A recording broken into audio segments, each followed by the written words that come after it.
ఇంటి ముందు తలుపు చప్పుడైంది.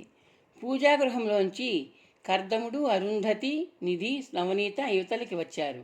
ఎవరో చూడమ్మా అంది అరుంధతి. నవనీత గుమ్మం వైపు పరిగెత్తింది. కాలి అందెలు ఆమె నడకలోని లయను ప్రతిధ్వనిస్తున్నట్టు సవ్వడి చేస్తున్నాయి. నవనీత తలుపు తెరచి గుమ్మంలో నిల్చున్న వ్యక్తిని ప్రశ్నార్థకంగా చూసింది.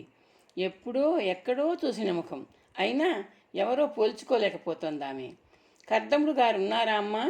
ఉన్నారు. ఆస్థాన జ్యోతిష్కుడు ముక్కంటి వచ్చాడని చెప్పు తల్లి. నవనీత గిరుక్కున వెనక్కు తిరిగింది.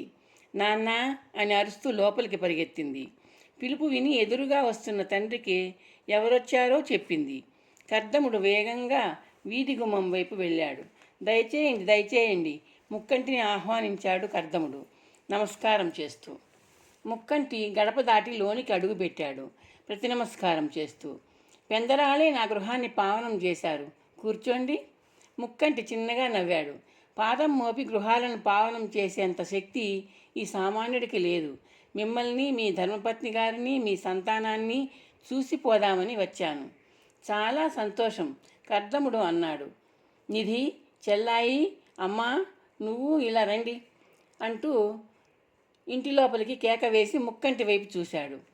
అబ్బాయి కాసేపట్లో బయలుదేరబోతున్నాడు. అది ఊహించే ఇలా వచ్చాను ముక్కంటి కూర్చుంటూ అన్నాడు. ఇవాళ దశమి, తిథివార నక్షత్రాలు ప్రయాణానికి, ప్రత్యేకించి మన నిధి వెళ్తున్న కార్యార్థం చేసే ప్రయాణానికి ప్రశస్తంగా ఉన్నాయి. మీరు ఈ ముహూర్తాన్ని ఎన్నిక చేస్తారని తెలుసు. సమయానికి దయచేశారు. విజయోస్తు అని అబ్బాయిని దీవించండి. నా రాకకు అది కూడా కారణమనుకోండి మిత్రమా. నిధి, నవనీత, అరుంధతి వచ్చారు. నిధి ఆయన్ని చూడగానే చిరునవ్వుతో నమస్కరించాడు. అరుంధతి, వీరు ఆర్య ముక్కంటి గారు, ఆస్థాన జ్యోతిష్కులు, నమస్కరించు. నవనీత, నువ్వు కూడా కర్దముడు అన్నాడు. దీర్ఘ సుమంగళీ భవ, కలకాలం చల్లగా ఉండు తల్లి.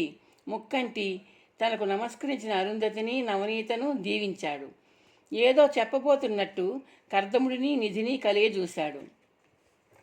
నిజానికి మీ కుటుంబంలో అందరినీ కలుసుకోవాలనే వచ్చాను ముక్కంటి ప్రారంభించాడు. మహారాజు గారి ఆజ్ఞ, రాజాజ్ఞ. కర్దముడు ఆశ్చర్యంగా అన్నాడు. రాత్రి పొద్దుపోయాక మహారాజు గారు నన్ను పిలిపించారు. ఆ సమావేశంలో ఉండాల్సిన వాళ్ళంతా ఉన్నారు. మీ అందరికీ ఒక సందేశం అందజేయమన్నారు. అందరూ ప్రశ్నార్థకంగా చూస్తున్నారు. ప్రస్తుతం మన నిధి ప్రయాణ లక్ష్యం మనందరికీ తెలుసు. అది అతి రహస్యం. ప్రస్తుతం ఆ రహస్యం కేవలం తొమ్మండూరుమకే తెలుసు. మహారాజు, మహామంత్రి, రాజగురువు, సేనాని, ఈ ఆస్థాన జ్యోతిష్కుడు కలిపి 5. మీ కుటుంబ సభ్యులు 4. వెరసి 9. అంతే. ముక్కంటి ఆగి అంతేగా అన్నట్టు చూశాడు. కర్దముడు అవునన్నట్టు తలాడిస్తున్నాడు. ఇంకా ఒకరున్నారు, మెరసి 10 నాకు తెలిసినంతవరకు. రాకుమారితో పాటు ఇంకా ఎవరికైనా తెలుసేమో నాకు తెలియదు. నిధి తనలో తాను అనుకుని లోపలే నవ్వుకున్నాడు. అతి రహస్యం బహిరంగ రహస్యం అని అనుభవజ్ఞులు ఊరికే అన్నారా? నిధులు ఉనికి గురించి, వాటి సంపాదన గురించి, ప్రయత్నం గురించి, నిధి ప్రయాణం గురించి మరొకరికి తెలియజేయడానికి వీలు లేదంటూ ఆజ్ఞాపించారు మహారాజు గారు. మీరు మీ కుమారుడి సంసిద్ధతను మనవి చేసుకున్న శుభ సమయంలో ఆనందోత్సాహాల ఉద్ధృతిలో జాగ్రత్త చెప్పడం ప్రభువులు మర్చిపోయారు. మరొకరికి తెలిస్తే పరిణామాలు తీవ్రతరంగా ఉంటాయని సౌమ్యంగానే సెలవిచ్చాడు మహారాజు గారు అంటూ ముక్కంటి అరుంధతి వైపు చూసి వెళ్ళాడు.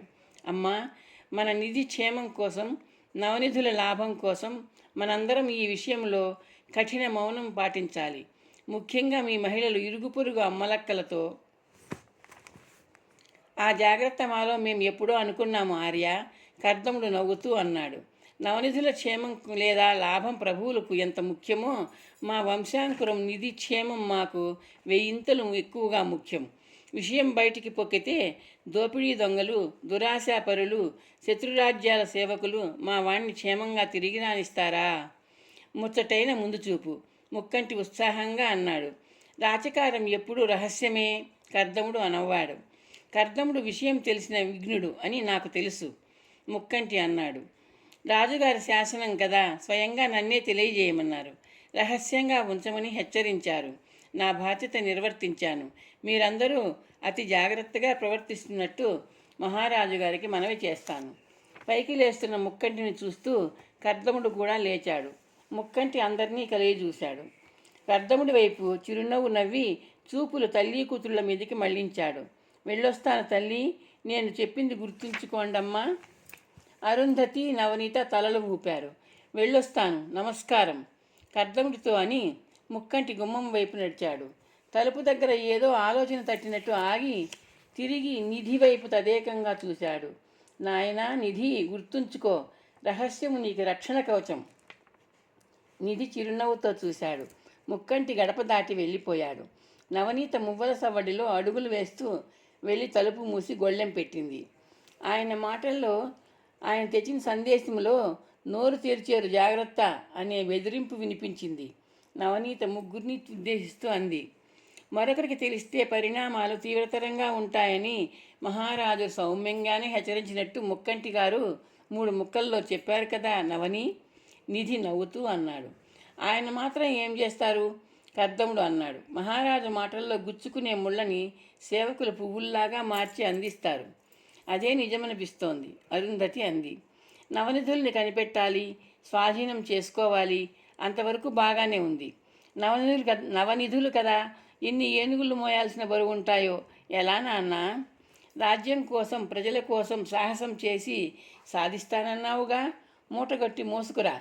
వాడి నాన్నను అడుగుతావేం? నవనీత దెప్పుతున్నట్లు అంది. ఊరికే అడిగాం, ఆ మాత్రం ఉపాయం ఆలోచించలేమా?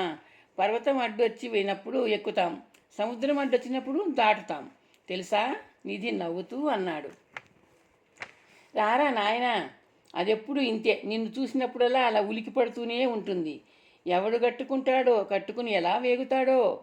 నవనీతని వేపుకు తినే మొగుణ్ణి, మనగాణ్ణి వెతికి పట్టుకొస్తానమ్మా. మొగుణ్ణి వెతికి పెడతానని మాటిచ్చాగా ఎప్పుడో. చూస్తా నిధి అన్నాడు.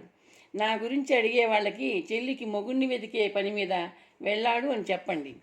నేను మాటిచ్చాగా, నువ్వు నాకు మొగుణ్ణి తెస్తే నేను నీకు పెళ్ళాన్ని తెస్తానని రక్కి పారేసే రాకాసిని తెస్తాలే. నవనీత నవ్వింది. సరే, అన్నం తింటూ ఆడుకోండి మీ పరాచికాలు, కర్దముడు హెచ్చరించాడు.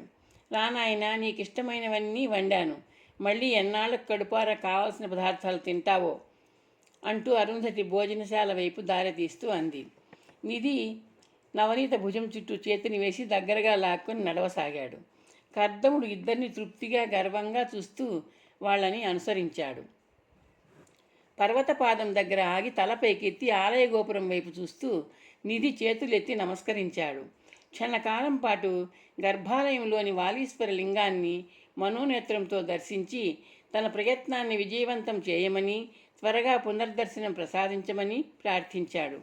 ప్రణవంతో కలిపి పంచాక్షరీ మంత్రాన్ని 11 పర్యాయాలు జపించి నమస్కారం ముద్రలో కలుసుకున్న చేతుల్ని విడదీసి కళ్ళు తెరిచాడు. ఎవరో వేగంగా కొండ దిగుతున్నారు. ఎవరో భక్తురాలు ప్రదోషకాల దర్శనం చేసుకుని తిరిగి వస్తోంది. వేగంగా మెట్లు దిగుతూ ఆమె తన వైపు చేతిని ఊపుతోంది. ఎవరు? తన కోసం చేతిని ఊపుతోందంటే ఆమె తనను పోల్చుకుందని తెలుస్తోంది. ఆమె ఎవరో తనని పోల్చుకున్నప్పుడు తనెందుకు ఆమెను పోల్చుకోలేకపోతున్నాడు? నిధి ఆమెను నిర్లక్ష్యం చేస్తూ తన కోసం వేచి చూస్తున్న శ్వేతాశ్వం వైపు తిరిగాడు. నిధి, ఆమె బిగ్గరగా పిలిచింది. నిధి మెట్ల వైపు చూశాడు. నిన్నే నిధి, ఆగు అందామె. నిధి కదలకుండా నిలుచున్నాడు. ఆమె ఒక మెట్టు మీద నుంచి క్రింది మెట్టు మీదనే దూకుతూ దగ్గరగా వస్తోంది. ఆమె సుగాత్రి. జుత్తు విరబోసుకుంది. ఒత్తుగా పొడవుగా ఉన్న కేశరాశి నడుం కింది దాకా వేళ్లాడుతోంది. ఆమె రక్తవర్ణం దుస్తుల్లో ఉంది. విరబోసుకున్న జుత్తుతో ఎర్రటి వస్త్రాల్లో సుగాత్రిని తాను ఎప్పుడూ చూడలేదు. నిధి దగ్గరగా వస్తూ ఉత్సాహంగా అంది సుగాత్రి. నుదురు మీద వెడల్పుగా దట్టించిన విభూతి మీద ఎర్రటి కుంకుమ బొట్టు. ఇప్పుడు నివురు మీద నిప్పు కణికల్లా కేశపాసం బరువుగా కిందికి జారింది. ఇంకా తడి ఆరినట్టు లేదు. చేతుల్లో పళ్ళెం. అక్కాయ్, ఏమిటి వేషం? కొత్తగా ఉన్నావు సుమా, పోల్చుకోలేకపోయా. నిధి నవ్వుతూ అన్నాడు. నన్ను ఈ వేషంలో చూడాలంటే నువ్వు బ్రాహ్మీ ముహూర్తంలో నిద్రలేవాలి. వాలీశ్వర సేవ 40 దినాలు దీక్షతో చేయమన్నారు. దేనికి? నీకు ఏమీ తెలీదు. అక్కాయ్ అంటావు కానీ నీ అక్కయ్య గళంలో మంగళసూత్రం లేదన్న సత్యాన్ని ఇంతవరకు చూడలేదు నువ్వు. సుగాత్రి అంది. ఓహ్, మొగుడి కోసం కొండలెక్కుతున్నావన్నమాట. ఒట్టి మొగుడి కోసం కాదు, మంచి మొగుడి కోసం. ఎక్కేకొండ దిగేకొండ 40 దినాలు ఇంకా పూర్తి కాలేదా? ఒక మండలం అంటే 40 దినాలు చాలన్నారు. 4 నెలలు దాటింది. ఎక్కేకొండ దిగేకొండ. సుగాత్రి నిట్టూర్చింది. దీక్ష మోక్షం ఇవ్వలేదంటావు. సుగాత్రి చప్పరించింది. ఎందాకా ప్రయాణం? అదే ఏ పని మీద ప్రయాణం? చెల్లెలుందిగా, దానికి మొగుణ్ణి వెదికే పని మీద బయలుదేరాను. మొగుణ్ణి వెదికే పనిలో దీక్ష పట్టిన కన్ని ఎదురొచ్చింది. శుభశకునమో అపశకునమో చూడాలి. నిధి నవ్వాడు. నా శకునం అందరికీ శుభమే, నాకేమో ఎవరి శకునము కలిసి రావడం లేదు. ఇదిగో విభూతి, దండం పెట్టుకో. సుగాత్రి పళ్ళెంలోని విభూతి తీసి నిధి నుదురు మీద అద్దింది. నీ మనసు మంచిదక్కాయ్, అందుకేగా మంచి మొగుడు దొరకడం లేదు. సరే కానీ నిజం చెప్పు, ఏ కార్యం మీద కదిలావు? చెప్పానుగా, అది నిజమే. నువ్వు తిరిగి రాగానే నిజమో కాదో తెలిసిపోతుందిగా, సుగాత్రి అంది. నువ్వు బయలుదేరిన వేళా విశేషం బాగుంది. నేను ఎదురొచ్చాను. క్షేమంగా వెళ్ళు, లాభంతో రా. నిధి నవ్వుతూ గుర్రం దగ్గరగా జరిగాడు. సుగాత్రి అప్పుడే గుర్తొచ్చినట్టు అంది మాట. నిధి ఆగి ఆమె వైపు చూశాడు. ఈ గుర్రాన్ని దివాణం అస్త్రశాలలో చూశాను. ఎవరిచ్చారు, ఎందుకిచ్చారు? సుగాత్రి కళ్ళు చిట్లిస్తూ ప్రశ్నించింది. మొన్న వీరదశమి నాడు రాకుమారి గారి వెనుక నిలబడి మన ప్రతాపం చూశావుగా. గెలిచినా ఓడించారు. దానికి పరిహారంగా నచ్చిన గుర్రాన్ని తీసుకోమన్నారు. తీసుకున్నాను. అలాగే పళ్ళెం ముత్యాలను చెల్లాచెదురు చేసి ఈ గుర్రాన్ని పట్టుకున్నావన్నమాట. సరే వెళ్ళిరా, సుగాత్రి నర్మగర్భంగా అంది. నిధి శ్వేతాశ్వాన్ని ఒకసారి నిమిరి అధిరోహించాడు. ఇంటి నుంచి పర్వత పాదం దాకా అతనికి వెనకే ఠీవిగా నడిచి వచ్చిన శ్వేతాశ్వం అతడు అతిరోహించగానే నూతనోత్సాహంతో ముందుకు కదిలింది. వెనక్కి తిరిగి సుగాత్రి వైపు చేతిని ఊపాడు నిధి. పళ్ళేని 2 చేతులతో పట్టుకున్న సుగాత్రి కళ్ళు చిట్లిచి చూస్తూ ఉండిపోయింది. శ్వేతాశ్వము విసురుగా విసిరిన బంగారం రంగు తోక ఆమె ముఖం మీద చివాలన వాలింది. సుగాత్రి ఉలిక్కి పడింది.